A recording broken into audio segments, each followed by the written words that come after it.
Hey everybody, it's Kirk Cousins here for your Week 4 recap. I just opened up my computer, got my coffee, ready to give you all my takes about what's going on.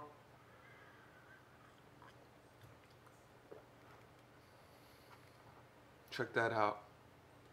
Snoopy is feeling very scholarly today. And I am too, as I study these games. Looking at the spread, my goodness, there were a lot of really good games.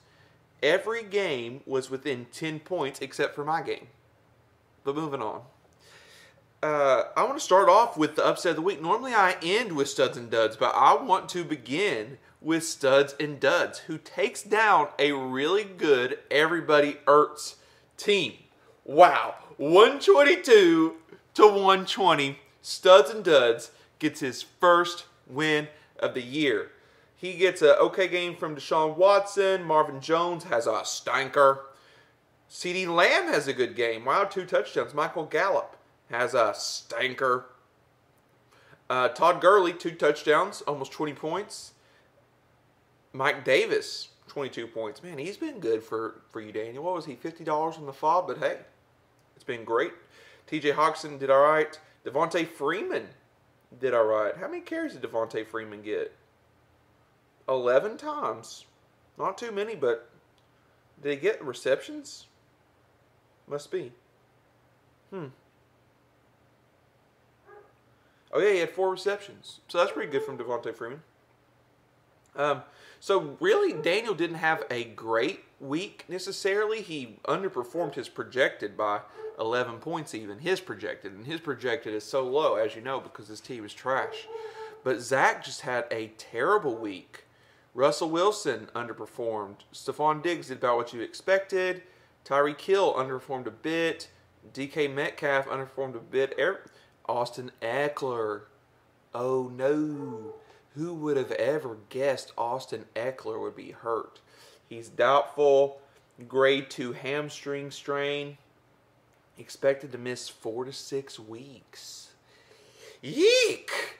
Not great for Zachary. Whoever owns Josh Kelly or pays Josh Kelly is going to be great. Miles Sanders. I cannot believe a running back for Philadelphia didn't do good. Zach Ertz. I can't believe another offensive option for Philadelphia didn't do good. Kareem Hunt. Hey, you're trending up on Kareem Hunt. Congratulations. Kareem Hunt is about to be really good. He's already good, but he's about to be an elite option. Tom Brady on the bench with 33 points. What the heck? So if I would have streamed Tom Brady. Anyway, it's not about me. So, studs and duds, congrats. You did an awesome job. Not really. Zach just did worse. But hey, you got to take them as they come, Daniel. You're 1-3. You're firmly in the mix of everything. But I looking at your outlook, Daniel, and I don't even know if you watch these, but like it kind of seems like you're going to be trending down because Mike Davis is going to go away. You know, I don't know how many weeks left you got of that, but you're going to lose him. But hey, you never know. Maybe we'll keep making moves. So, Daniel, you're living, you're learning, and you're succeeding at the moment. All right, going on to Straight Cash Homie. Straight Cash Homie finally gets another win. He's been looking ugly. 137 to 127. Actually, this game is not within 10 points. It's 10.02. Jacob won by, so I was wrong earlier. Straight Cash Homie had a great game from Josh Allen, who I thought got hurt, but now he's fine. Awesome. Odell Beckham explodes. Brandon Ayuk, who was on my team at one point in time, had a fluky rushing touchdown, so that works. And also, Mecole Hardman, I thought his was a rushing touchdown, but it says it was a reception.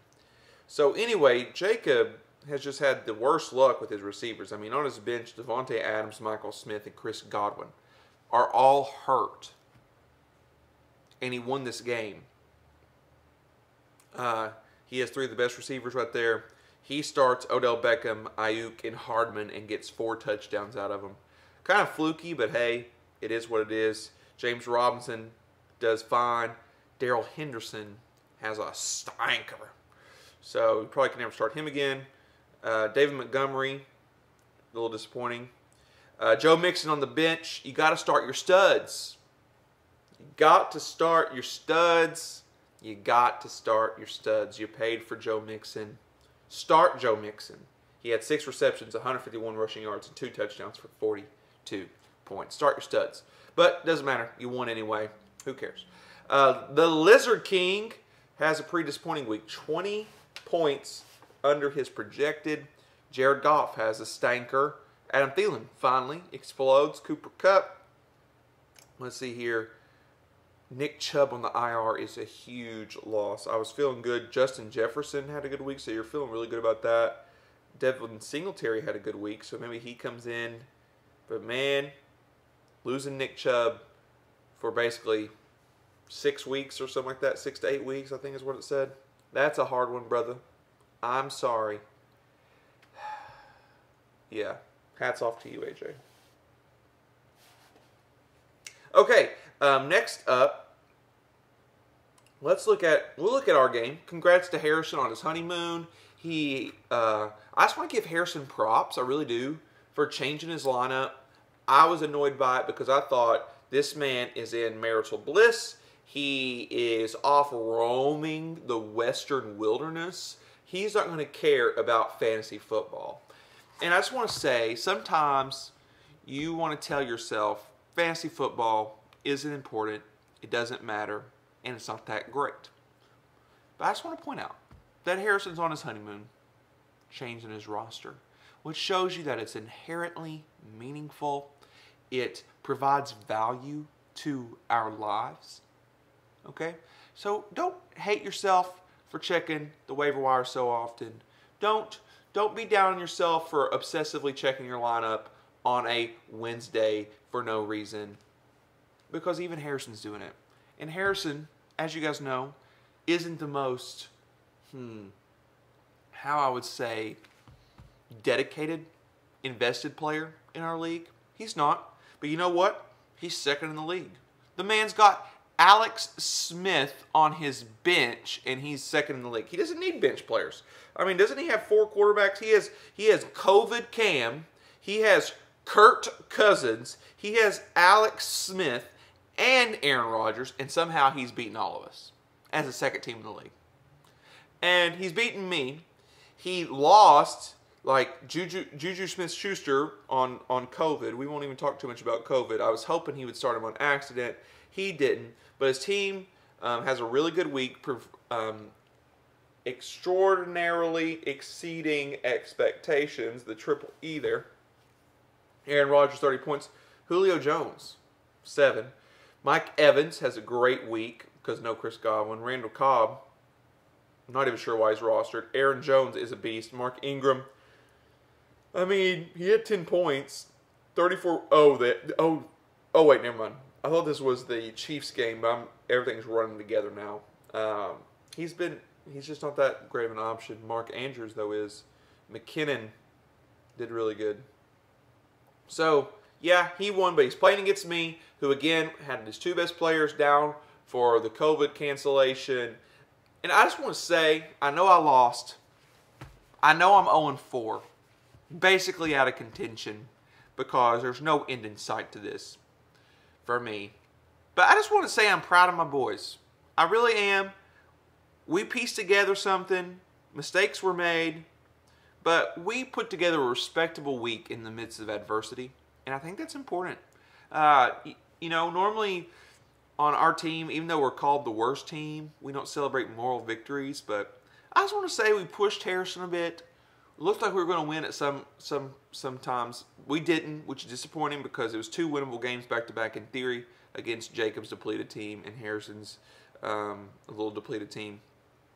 But DJ Moore has just been very disappointing. Half his projected points. Hollywood Brown, been disappointing. Hopefully it explodes at some point in time. Jerry Jeudy did good, but it was kind of a fluky touchdown catch if you saw it. I mean, he mossed him. But then Ronald Jones, picked Ronald Jones up on the waiver wire. Thanks, Zach. Paid a ton for him. I think $27. I had to have him, though. Hope you guys understand. He did good. I picked up Jeff Wilson, who got 2.9 points. Schultz had 17. Smith, Traquan had 21. Overall, my boy Ron Fitzmagic, who I picked up on the waiver wire, did pretty good. But then my bench, I just had 2 players. Josh Kelly, who's about to be starting every week for me, did not good, but he's about to be better. And then DeAndre Swift had a touchdown, so that's looking up. Either way, my team's looking pretty hopeless. We're moving on. Okay, 2 more left. I want to start with this incredible upset. The rookie. The rookie can play fantasy sports. You know, he comes in, he keeps his head down, doesn't say much in the draft, but he's plotting, and he's got a good team, I guess. I mean, my gosh. How did this happen? Mahomes to Poe dropped the ball. He performed well. He exceeded his projected points, but he couldn't close the deal. Matt Stafford did good. Terry McLaurin did good. Darius Slayton, who I'm pretty sure Mahomes to Poe loves, but I don't know why. Gage, you might have to drop that cat. Dalvin Cook did great. Melvin Gordon did great. Lance Thomas, not great. Chris Carson, I miss you, brother. Did really good. So there's just some really big holes in your lineup with Slayton, Gage, and Thomas, of course. Let's look at your bench. Okay. So I want to give a little slack to Cody. I'm sorry. I forgot that you were dealing with the Chiefs nonsense. As a person who suffered from COVID-related losses as well, I tip my hat to you. But honestly, you would have started Mahomes. He did worse than Stafford. You would have started Kelsey, which would have won you the game. Okay, so starting Jameson Crowder would have won you the game over Slayton or Gage, but I'm not going to go too hard on you on that. I don't know if you would have started Kansas City's defense, but that would have won you the game too. You probably wouldn't have. I don't know. Seattle against Miami, I see why you would do that. Either way, you know, I was going hard on Mahomes to Poe, but it's not his fault.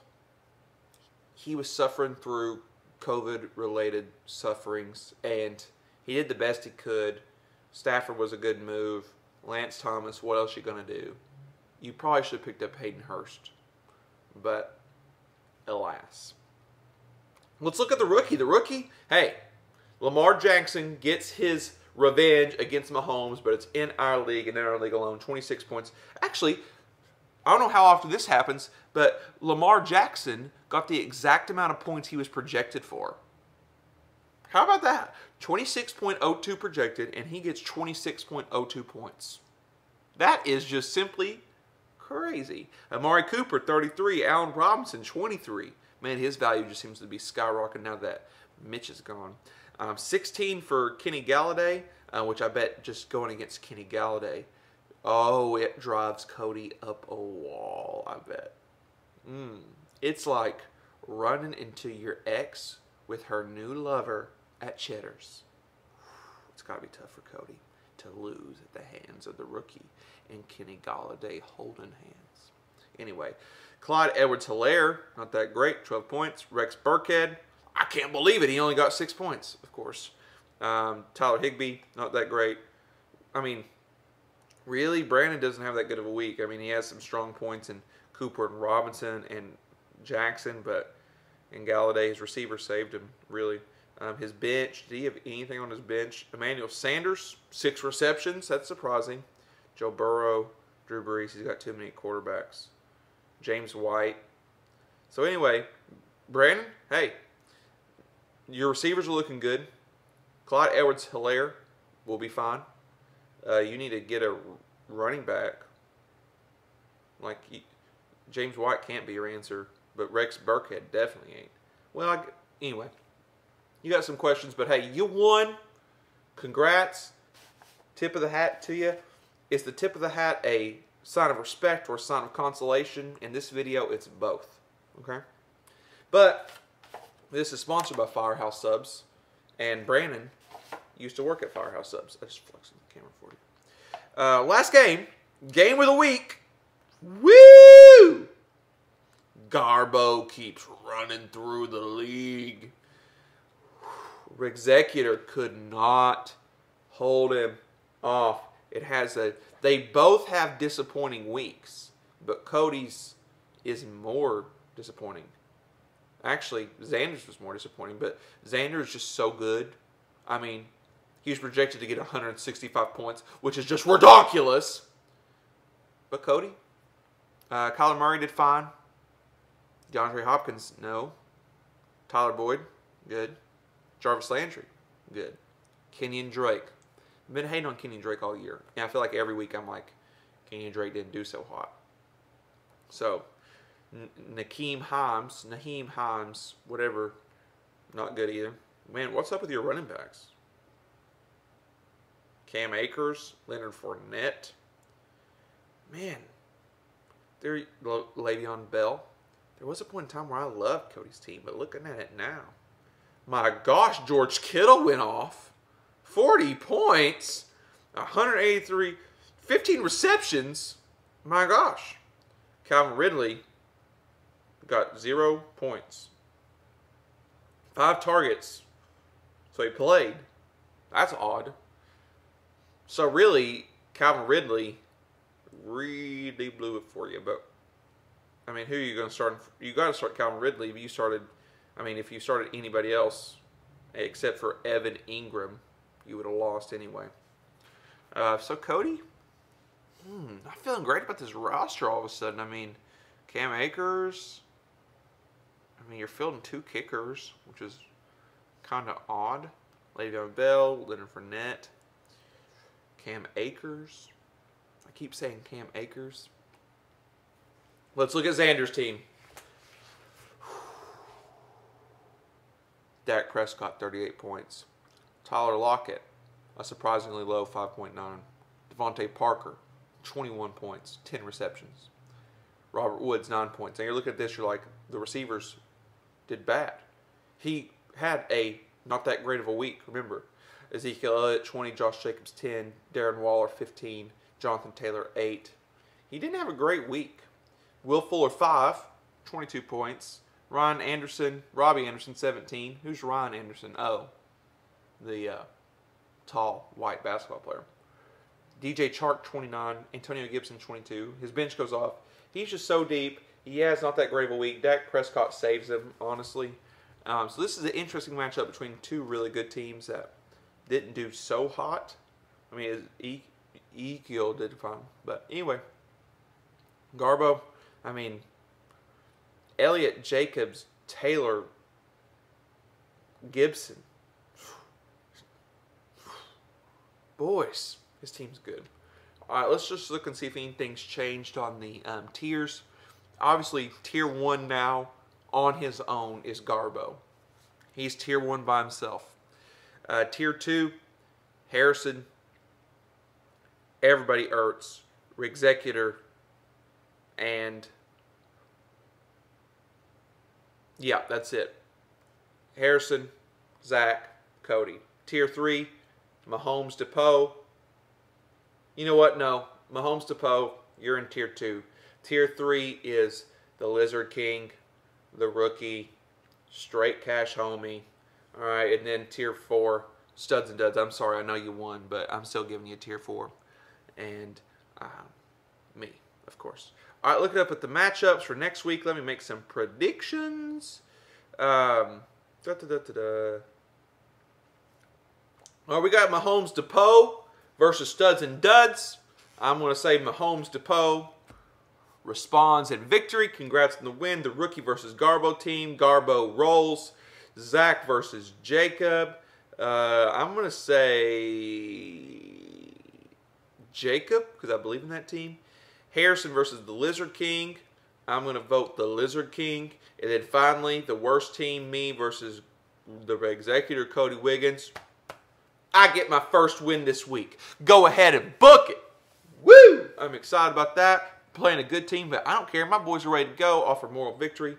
We are ready to go. Anyway, guys, thanks so much. I'm trying to think if there was any interesting thing that happened on the waiver wire that I need to talk about. Let's see here. Jacob's going crazy. Adding Mike Ward, dropping Mike Ward, doing all this stuff. I paid $27 for Ronald Jones. It did pay off for me in the short term, so whatever. Adrian Peterson got picked up for Ronald Jones. I don't know about that one. Malcolm Brown got dropped. Didn't he have a good week after Mahomes Depot dropped him? 10 points. Whatever. Where's the... Did I talk about the waiver wire last time? I don't think I did. Lizard King got Jared Goff for $1. Great value. Eric Ebron, $2. Carlos Hyde for $9. Oh, this is way back ago. Anyway, guys, love you. Tip my hat to you. I'll see you on the waiver wire tomorrow. Don't spend all your money in one place. Go Braves.